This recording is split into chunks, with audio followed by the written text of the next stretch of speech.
கிறிஸ்துவுக்குள் பிரியமானவர்களே, கர்த்தராகிய இயேசு கிறிஸ்துவின் நாமத்தினாலே உங்களை வாழ்த்துகிறேன்.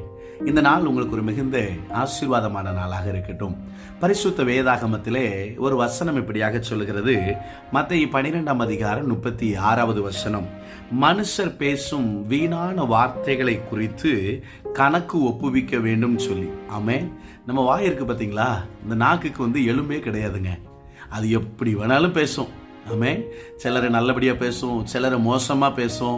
ஆமென். சிலரை குறித்து பெருமையாய் பேசும். ஆனால் வேதம் சொல்லுது, நம்ம பேசுகிற ஒவ்வொரு வார்த்தைகளை குறித்து கர்த்தருக்கு கணக்கு ஒப்புவிக்கணுமாமா.